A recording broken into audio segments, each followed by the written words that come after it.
So today's class is titled The Garments of the Soul. So in the previous class, we discussed the characteristics of the soul. And we explained that in general, there's the intellectual and emotional characteristics of the soul. The power of Chachma, Bina, Das, wisdom, knowledge, understanding, etc. Which we explained that through the power of intellect is the way it's through understanding and thinking about something and eventually meditating about it. That's how the emotions take form. Okay. In today's class, we're going to be talking about how the soul and also its characteristics express itself. That's why we call it the garments. So first of all, what are the garments of the soul? The garments of the soul are known as machshava, dibur, and ma'aseh.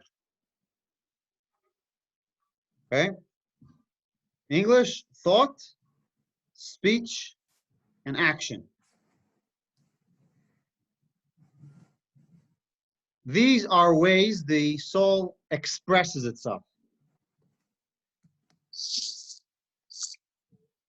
That's what a garment is. A garment is an expression of how you feel, of how you want to express yourself. You don't get dressed the same way when you're going to a ball or you're going on a date night as when you're going to stay in movie night, right? You don't wear the same pajamas as when you're going to work, except for during these times when you're working from home, right? Whatever your kind of event you're trying to go to, and you're trying to express, that's how you're going to get, accordingly, you're going to get dressed like that. That being said, you know, you could get dressed, you could wear your whole doctor suit when you're going to your office. At the same time, there could be a pastor. Someone could come in and not be a doctor at all and wear a doctor suit, right? Someone could call himself a doctor and they're not a doctor at all. You could decide you're doing a stay-in date night, even though the way you stay at home, you dress at home normally is more casual. But you could decide that you're going to make believe you're out in a restaurant, etc., etc., and you'll get dressed accordingly. So there's two aspects to a garment. That it's the way it expresses itself, and being that it's an expression, it doesn't necessarily have to be a true expression by definition. The same thing is true with speech. I don't know what you're thinking or feeling or what you want to express to me until you open your mouth. Expression. That's why in Kabbalah, dibur, expression, is synonymous with gilui, with revelation. Excuse me. Because that's exactly what speech is doing. Speech is revealing what I'm thinking in my mind or how I'm feeling. And the same thing is true with thought and action.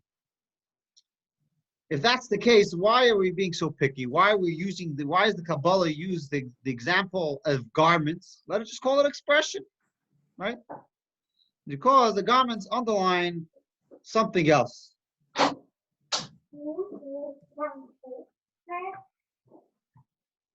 The garments underline the capacity that you can change it. You can constantly change your garments. That's point number one. The other point is, my notes, I took notes down. I wrote exchange and changed. And obviously mean two different things.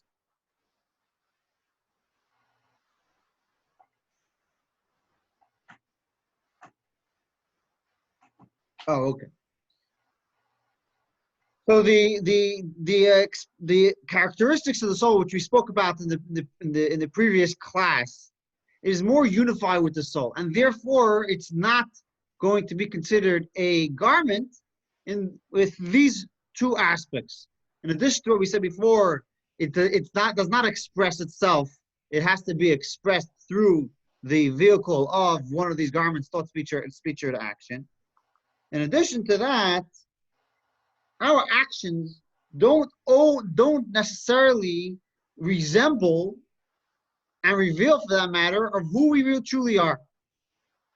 Sometimes we do things that are against our belief system, against how we feel, regardless of the way we feel on the inside, either because we were forced to it or because something came over us, or quite the contrary. Sometimes there's someone who's a really evil person inside, and they're going to make a scheme. They're going to convince you that they're there for your good, they're there for your benefit, and they're going to do an action to please you, even though they have no interest in pleasing you, but rather just robbing you. In their Korla ID, for the Chabad Korla ID, lately we're getting plus 248. I Googled it. That's from one of those African countries where it's known for call scams. They didn't get through for some reason, but it's like a list of them. There's like 5 missed calls from them. Right? What do? They try to convince you of another story, another reality and in order for their personal benefit, not truly expressing who they really are and what their true intentions are. Because obviously, if they would come and say, "I'm here to rob you," you would say, "Hang up the phone, have a nice day." And that being said, if you catch yourself in an action that you do not want to be seen doing, you are capable of stopping it in the tracks. If an impulse comes over you to eat a food that's unhealthy for you, you are capable of stopping that action in its tracks and simply stop putting it down, stopping to eat it. That is true, of course, with an action. It's even true with speech. Might be a little harder with speech, right? You could start screaming at somebody or start expressing how you're dislike something. You catch yourself, you realize it's not a good idea for me to say these things, and you could stop yourself in the tracks. And the same thing is with thought. You could catch yourself thinking something which is not appropriate for you to be thinking. Who knows about it? You know about it. You can catch yourself thinking about something which is inappropriate for you to be thinking, and you can stop yourself in the tracks. That is the definition of a garment. It's something that you could change. You come home, you don't like the way this suit looks, you take it off, you put on a new blouse, a new garment. And it's true with the garments of the soul as well, with the aspect of that it's not necessarily a true expression of who you are, right? Action and speech, we don't need to explain. But what surprisingly, and if we're honest, we take a second to think about it, we are capable of thinking about ourselves things that aren't true. We're capable of thinking of ourselves that we're better than we are, or worse, and maybe more commonly, we're capable of thinking of ourselves that we're worse than we truly are. Matter of fact, most times that we have that we feel down, it might be it's because we're thinking about badly about ourselves. Could be a small portion of it is true, but for most of the times, most of it is not true at all. And that's why speech, thought, and action are called the garments of the soul. Now we're talking about, we're coming from the previous chapters, we're discussing about the Jewish soul. The soul, which is uniquely Jewish, and it's absolutely connected to God. It is actually not just connected to God, it's actually a part of God. So we're going to speak about the thought, speech, and actions of the godly soul. We're going to speak about it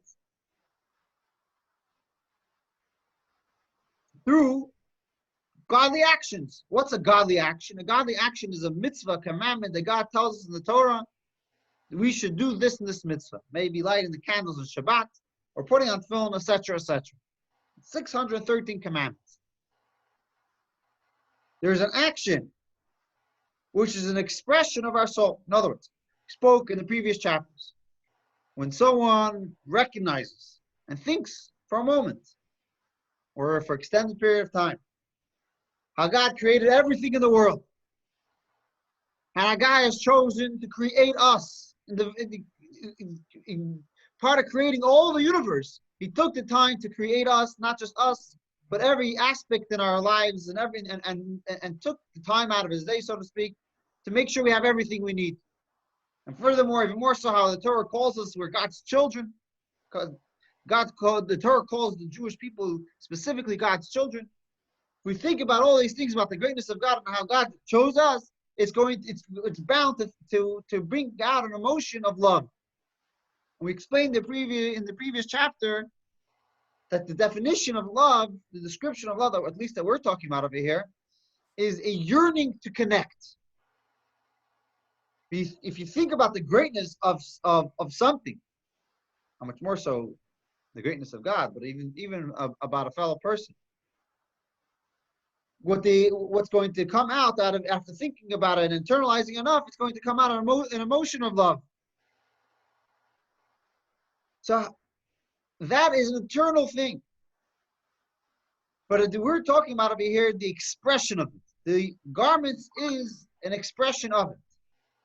So what's the expression of love to God? The expression of love to God is an action of a mitzvah. Because when you want to connect to somebody, you want to please them. You want to do what they want. And the same thing is true with the thought and speech, which is basically what Torah is.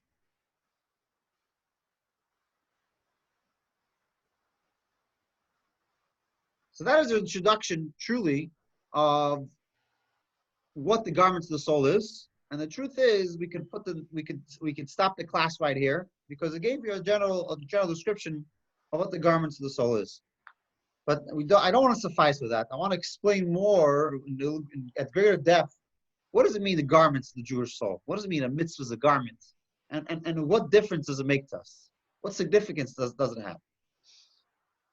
So anyone who was ever in a relationship knows there's many levels in a relationship. But I'm going to generalize and split into four possible categories. All four are true, but obviously the fourth one is going to be the ultimate. Comes your anniversary, comes your wife's birthday, comes your husband's birthday, and you want to get them a gift. Why do you want to get them a gift? You want to get them a gift because you love them. You want to express how you love them, right? We're talking all about expression over here. In particular, expression of emotions of love. So you love them so much. The first possibility is, and I think we're all guilty of this, is that I know I love my spouse so much, but I fail to express it in any way. My wife makes a beautiful dinner for me. I say thank you much for dinner, but if I get to express how I feel right now, that's obviously a failure, an absolute failure of expression of how you feel. It doesn't take away of how you feel. It's true. And the matter of fact is that if you express it later, you could kind of make up for it. But right now, you're not expressing it at all. The other option is you could express it. Now, I'm going to skip a bunch of levels in this. I'm going to go straight into an action, right? An action, because speech is also a form of action, but a physical action is the ultimate form of action. And in the matter of relationship, saying I love you, you can't compare with buying your spouse a gift or physically doing something for them, because it has a much greater expression because it's more physical. So we're going to go straight to the gift aspect. So you can recognize it's a big date, it's a birthday, anniversary, etc. So you want to express your love, so you go ahead and you buy a gift. So now you know already you have to express yourself. You have to buy a gift. You want to buy a gift. The way to express yourself is that you buy a gift. What kind of gift do you buy? You could buy a gift that she wants, or you could buy a gift that's good to the house, or you could buy something which is truly valuable in your eyes, something that you really, really, really want. Right? Like when I first got married, my mother-in-law has a beautiful custom that every month of the first year of any of her children get married, she buys the couple a gift every month. Once a month, there's 12 gifts. 12 gifts in the first year. Beautiful custom. I don't know where she got it from, but it's a beautiful idea. So I think it was the second or third month. You know, the other times she waited for us to come over to our house for dinner, whatever it is, and then she would present the gift to the both of us. This time, it was Mashi was standing on the side. Mashi was not invited to this gift. It was a gift. It was a gift to me. Very nice. Okay. So I opened the gift. The gift was a cordless drill. Apparently, she heard I was a little handy, or at least knew to bang a nail in. Never heard of that concept. She brought me a drill. It was a very nice idea. But jokingly, I said, "You're buying this because you think I want this, or you're buying this for me because you want me to fix things in your house." Right? She had all the right intentions, and it was actually a very useful gift. So I had one already. Don't worry, they're both gone by now.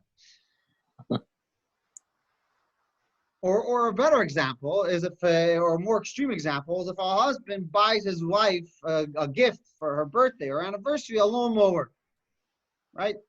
I haven't seen many times. It's most times the person mowing the lawn is the husband, right? Or a toolkit for your wife, etc., etc.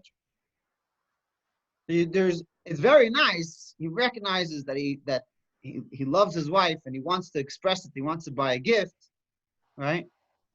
However, and he goes ahead and he understands that a gift is something which is valuable, but he forgets to think about his wife. Instead he buys what he thinks is valuable, right? Or the famous joke goes, if the first date's happening, and this guy's a big shot, he's young, he's successful, he started a business, and he's telling this date about all the great successes he's had. After a half hour of talking, so he says, "Enough about me. What do you think about me? Now you tell me what you think about me." Right? So is the expression supposed to be about yourself, or is the expression supposed to be about your spouse or how you feel about them? Obviously, that's not the ultimate way, though it's a very nice gesture as well. The third option, I'm sorry, the third option is that you do the right thing. You know that she wants a dress. You know she wants diamonds. You know she wants jewelry. You never go wrong with jewelry. You know she wants chocolates. Also a good thing to go. Chocolates, jewelry, and flowers is the joker of a relationship, right? You just gotta get the right ones. You know what your wife wants. You get the specific style jewelry she wants, the bracelet, the necklace, whatever it is you know she wanted. However, there's a way to give it as well. You could give it to her in an all romantic way with a card and a surprise, hide it, etc., etc. All different ways you could think about it.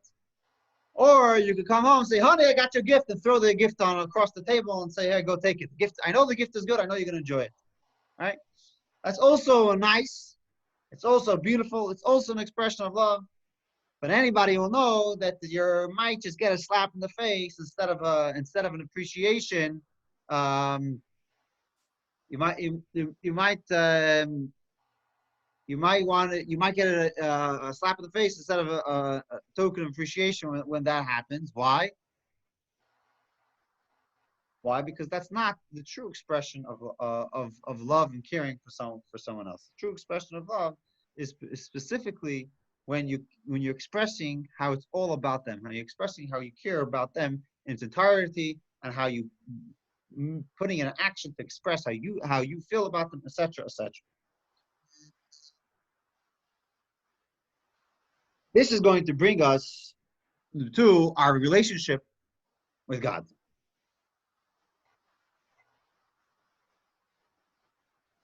Right? We've all heard it, or maybe even guilty of saying it or thinking it. Say, why do I have to drive myself crazy with this aspect of Judaism, etc., etc.? It's enough. I know I'm a Jew at heart. On the Yehudi Balev, right? It's probably the most common Israeli slogan, that I'm a Jew in my heart. Don't bother me. I'm a Jew in my heart. Right? It's beautiful. It's beautiful. You're Jewish. It's beautiful. You have a piece of God in you. And it's beautiful. Essentially, what that means is that you love God. It's essentially what it means. However, that's not expressing your love. That's not what it's all about. That's not a healthy relationship. Doesn't make you not Jewish, but it doesn't. But it's not. It's not an expression of your love.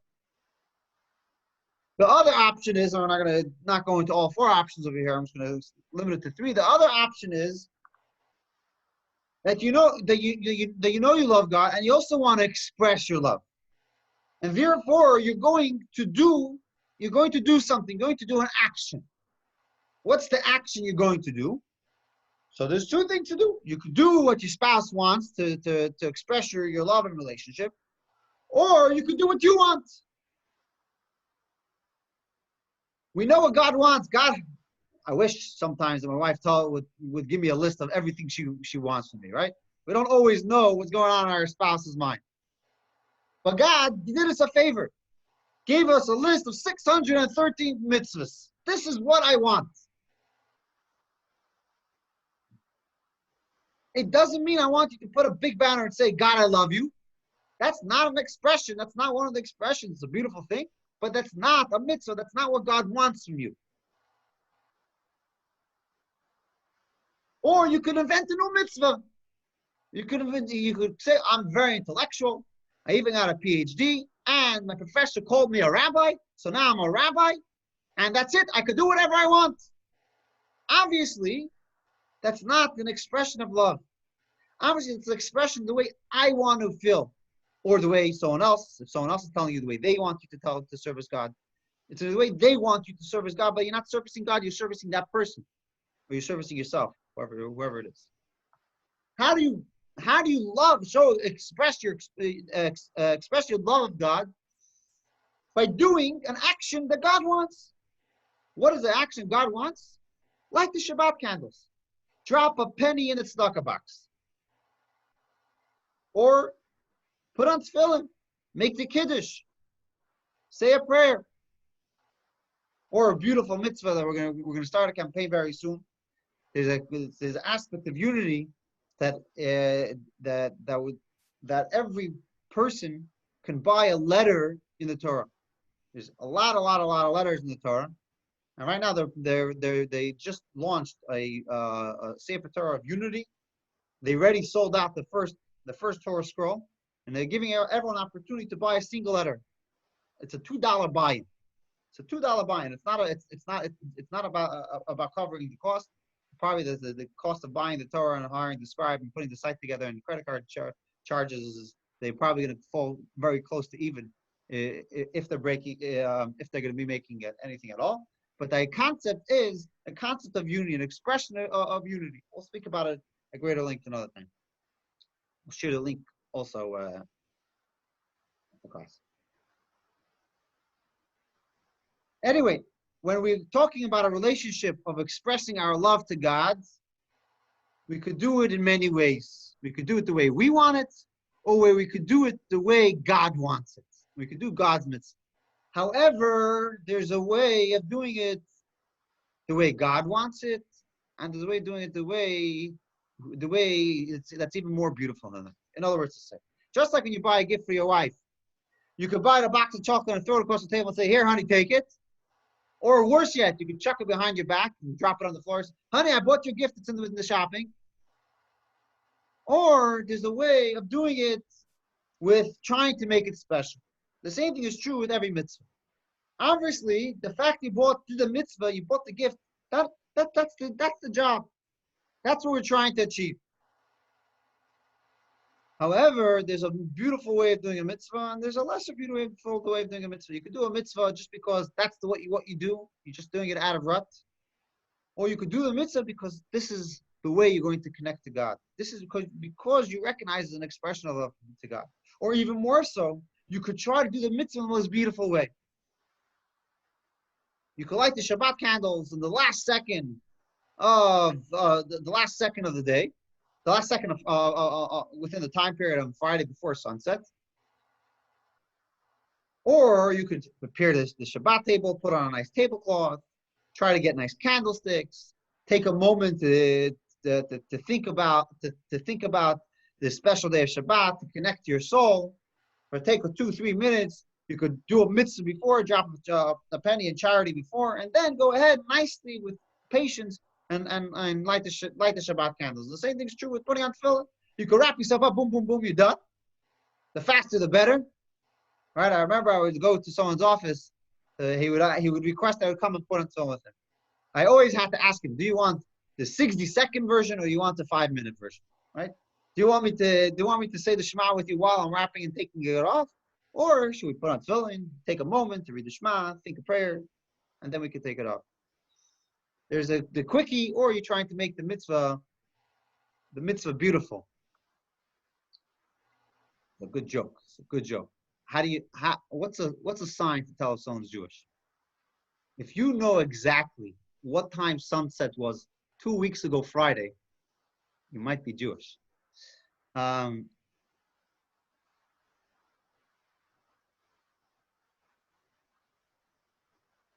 Okay. That is the second point that I want to bring out in this class, that a mitzvah is about a relationship with God. And there's a way of doing it in a beautiful way, connecting to God in the most beautiful way, and then there's just connecting, just buying the gift as well.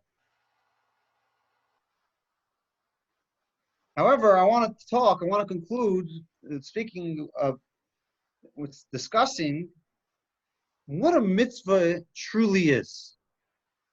What is a mitzvah in its core? Is God just trying to test us? And it doesn't make a difference what the test is. It could be the test was we should jump up and down 10 times. And a matter of fact, this is a legitimate way of doing a mitzvah.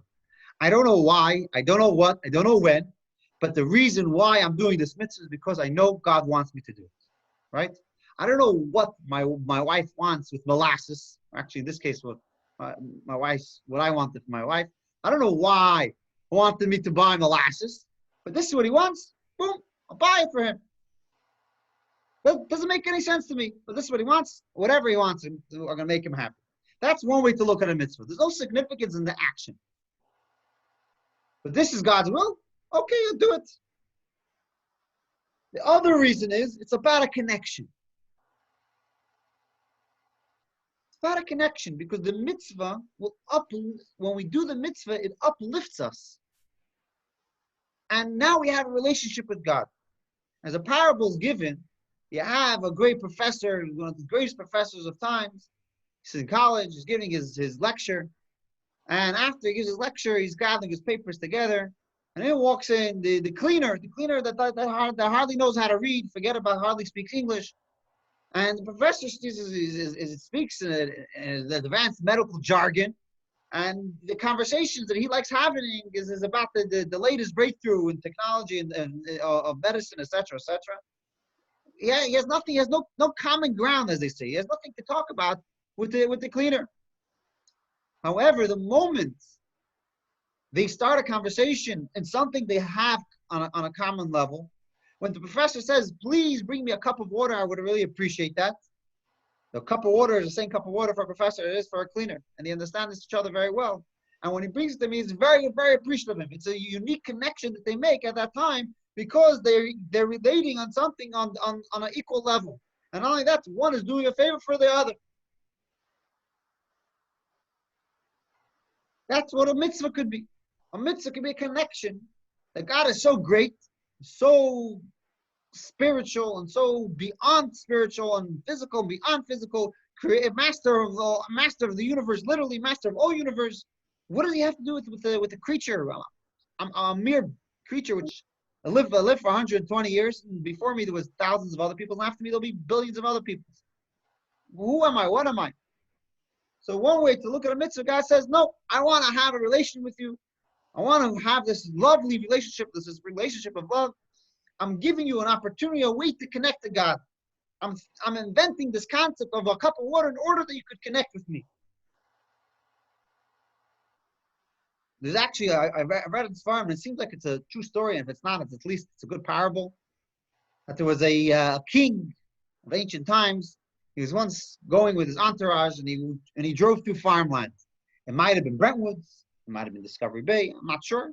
But he drove through farmland with his wagon and everything. They traveled through farmland.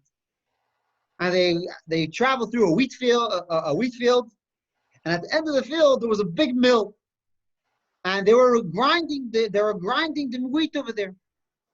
And he liked the sound. There was music to his ears. He really liked it. So he stopped his entourage, and he went and he said, "We're listening, listening." He said, "You know what? I like it so much.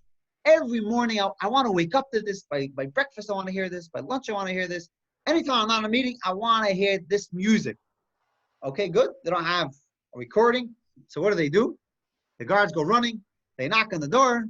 Then the millman, or whatever the right word is, opens the door and says, "Who are you?" He says, "We're coming from the king. What are you making in this field?" "Whatever, it's $200 a year." "Okay, the king is willing to pay you $5,000 a year, quadruple, septuple, double, a crazy amount more money than he was making before. Instead of you grinding the wheat over here, we're going to bring your mill into the king's palace. We don't need any wheat, because that's not what he needs over here. We have plenty of wheat. We have fancier wheat than you're making over here. We just want your sound. So we're going to take your mill. We're going to install it into the king's palace, into his hosting room. And whenever he wants to hear, you're going to turn the machine and you're going to make the sound. Sounds like a good deal. Less working, less schlepping. All you have to do is turn the wheel. Up, good, done deal. So that's what they do. After a day, he's smiling, goes home, he brings his money. His wife is through the roof. He's through the roof. He gets too close to his family and everything. After another day, he starts getting a little antsy, a little bored with this. After a week, he says, "I'm sorry." He goes into the king and says, "I'm sorry, I quit." "What happened?" He says, "I have to produce. I can't just do an action where there's nothing coming out of it." The human nature is that it wants to see fruit. It wants to see success. It wants to see an outcome of what they're doing. This is human nature. And that's one of the reasons why we like action so much. We like doing an act, because we see and we feel a direct action right away. And that is the downside with the previous explanations of the mitzvahs that we gave until now. With the previous explanations of the mitzvah, we understand that it creates a connection. We know it's doing something, but we can't relate it. We can't see it. We don't. It's not a true expression, because it's not within the mitzvah itself that's making the connection. It just finding a common ground. It just turning the mill for the sound, for the music, for the musical sound, not for the purpose of producing. There's, however, a much deeper concept that's explained in the Zohar of what a mitzvah is. A mitzvah is not merely a means to an end, but rather it is the actual connection. What does that mean?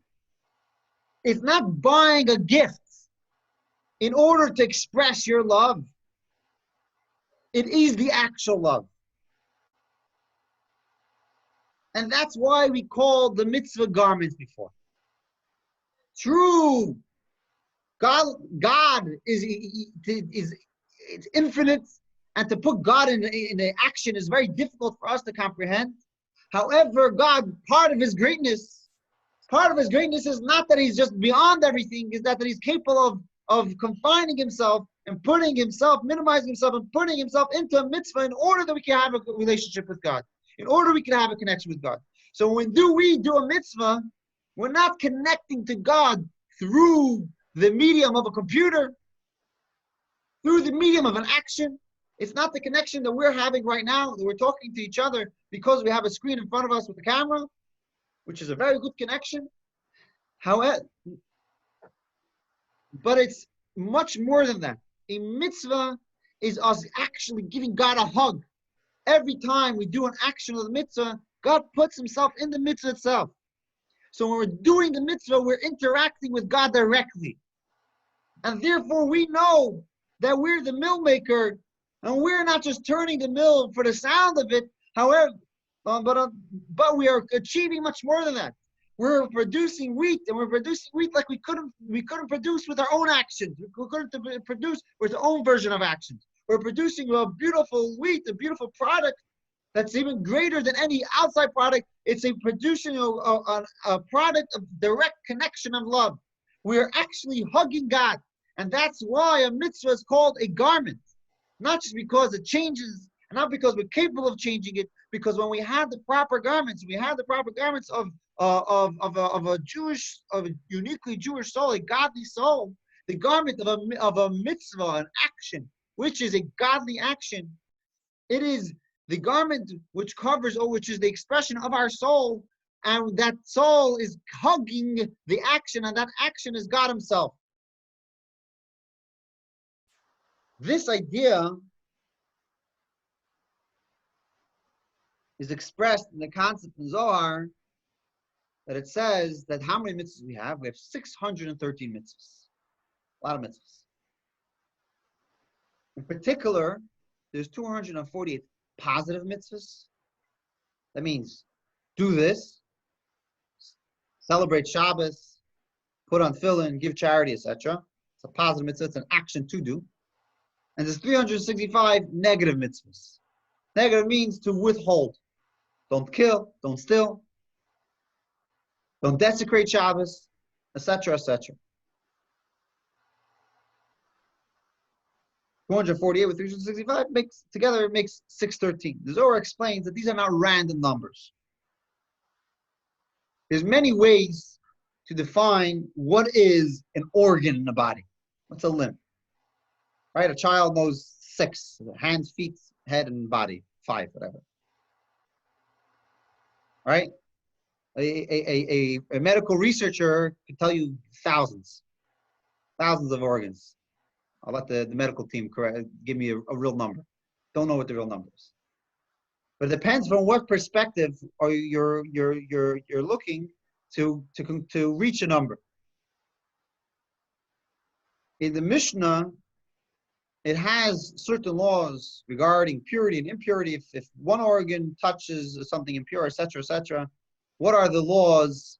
What are the laws? What's considered an organ? What's considered not? And over there are a list of different organs, and over there a list of 248.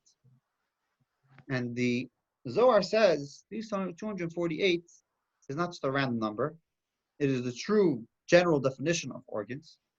The Torah tells us so, and therefore it has to be. And therefore, there's exactly 248 mitzvahs. Now listen for a second. It's not just a nice 248, not a nice correlation. What's the job of an organ? Let's use my eyes, for example. My eyes is a vessel for an energy. My eyes is a physical thing of something I could touch, right? However, it does not see without the energy, with the power of sight being enclosed in it. Proof is that if someone passed away, they can't see, or if they have in the lab, they have eyes of cows. It's cut out of their head. They whatever they do, they look to do the research with it. That eye cannot see. How could an eye see? An eye can see only when the power of vision from the soul is enclosed in the eye. Right? And that's why, unfortunately, some people are blind. It can happen because of two reasons. It can happen either because the vessel, the organ, is damaged, and therefore the energy cannot dwell in it. There's a hole in the cup, or there's a disruption in the connection, and therefore the energy cannot connect with the vessel, with the organ. When everything works perfectly, that's when we can see. So that's why a mitzvah is likened to an organ. A mitzvah is a physical action. A physical action where God's energy, with God Himself, shines Himself through it. It's a physical action where God is enclosed in that action. And therefore, when I put the mezuzah on my door, the physical action, God's enclosed in that physical parchment, in that physical candle that I'm lighting the Shabbat candles, in that physical penny that I could have used it for any reason, but I decided to use it for a mitzvah to give to charity. That is why the Zohar likens the 248 organs to the 248 positive mitzvahs, because the positive mitzvah, we're drawing down blessing and energy into our world, into ourselves, into our bodies. The same thing is true with the 365 negative mitzvahs. Mitzvahs to hold back from doing.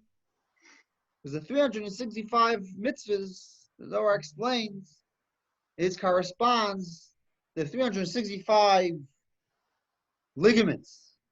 tenders or sinews, giddim. What's its job? The job of a sinew is to hold the energy within it, hold the blood within it, and make sure that it doesn't go all over the body. Make sure it's channeled in the correct places. When we, God forbid,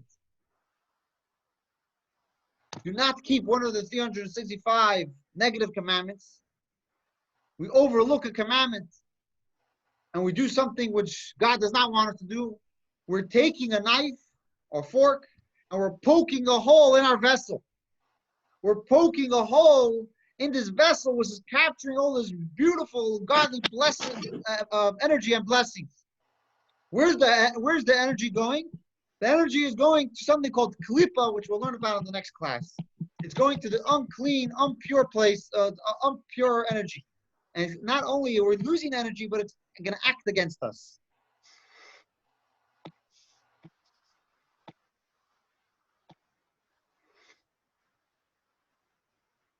So where does that leave us?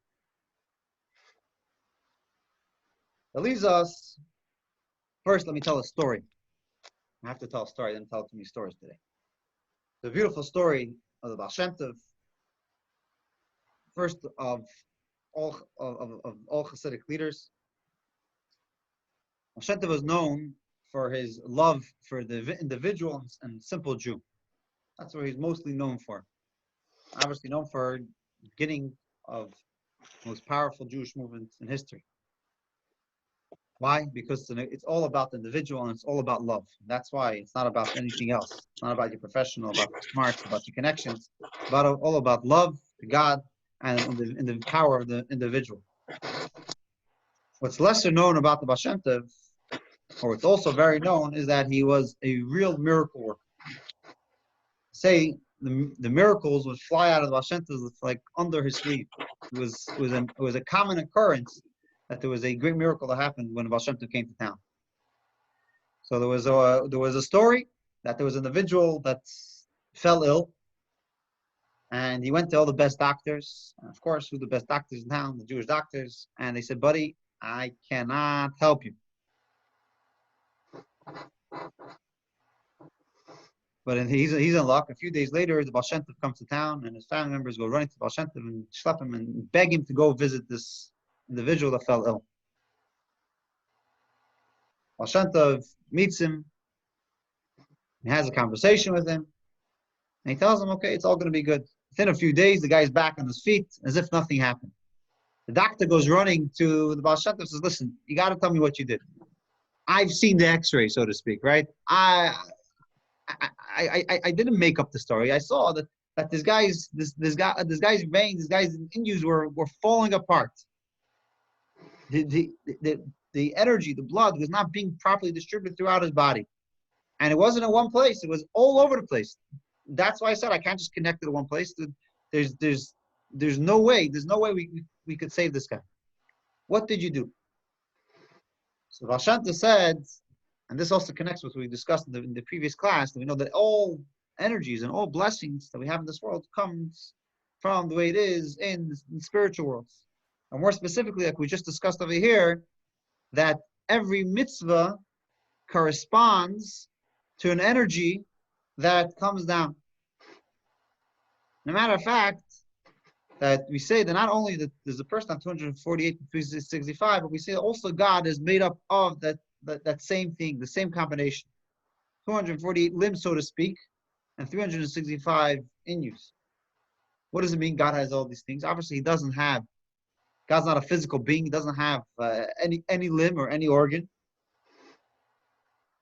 What it means is there's specific energies that is set up to correspond to our energies and our ligaments and injuries that we have in our body. And every time we do a mitzvah, we draw down a blessing for a certain part of God, and we connect that blessing and we draw it down to our own body.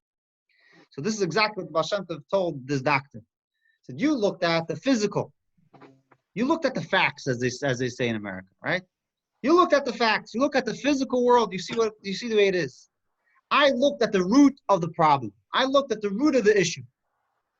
I saw that if this guy has a problem, it has to be because there's the flow of blessing is something is going on with this flow of blessing, the flow of spiritual energy and therefore physical energy that's going to his body. And therefore, I looked into his soul. I put on my soul glasses. I looked into his soul. And I was able to see that he was lacking seriously he was good at doing commandments, he was good at doing mitzvahs, but he was not good at refraining himself from doing what he wasn't supposed to do. The 365 was all over the place, was not in good shape. So I spoke to the soul. I said, soul, you know this is not good for you. Are you willing to do tshuva? Are you willing to change your ways? And that was what was my conversation with the person. I was having a conversation with the person, but I was having a conversation with the person and with the essence of the person, with the soul. And as soon as he agreed, as soon as this person agreed to do tshuva, to correct his ways, then it's not the spiritual world, it's not the physical world. It gets healed instantly. And at the moment he did tshuva, his connection was reconnected. This is what Yom Kippur is all about. We reach a level in the soul which is beyond any mitzvah. And therefore his connection was reconnected. And once the connection was reconnected, all his inus physically were also put back into place. And that's why it says in Gemara, and it says in Halacha, and it says in Sfarim all over Jewish literature, that when someone has a physical problem, maybe financial or medical, the first thing he should do, he should go to a chacham. He should go to a tzaddik. He should go to a Talmid Chacham. Because for two reasons. A, they could give you a blessing, they could connect, they could see what kind of spiritual energy you need and draw that down to you. And B, they could recognize what exercise you can do, what kind of spiritual exercise you can do that will correct your physical need. And that's why, actually I'm giving reasons. I think it's pretty obvious. I'm not going to say that the Rebbe never said this. But I think it's pretty obvious that when the Rebbe made the 10 mitzvah campaign, is because to speak to each individual, it takes time. However, there's 10 super mitzvahs if you make. Superfoods. You're putting on the tefillah and having a mezuzah on the door of Shabbos, etc., all the 10 mitzvahs, they're superfoods that we all need them. We all need all the mitzvahs. But they're super important. And some of the mitzvahs, the Rebbe actually explains what its specific function is. Tefillin, it's security, connection. And we know the Shulchan Aruch tells us what tefillin does is to connect our heart and soul to God, to connect that Judaism shouldn't be a dead thing, it should be a living thing. Mezuzahs, a lot of them are about protection. It's about protecting. A mezuzah protects us from all evil, from inside the house, outside the house. Kosher affects the way we think, the way we feel, etc., etc. I'm going to conclude this point, even though there's another 5 stories I want to say, but the clock is ticking. I'm going to conclude is that we could ask ourselves, what is the ultimate connection with God? According to all this that we understand, what is the ultimate connection with God? So at first glance, you would say the more spiritual it is, the better the connection is. Right? Because the difference of the parable that I gave before about a relationship between a man and a woman is that we're both physical beings, and therefore our relationship is done in a physical way.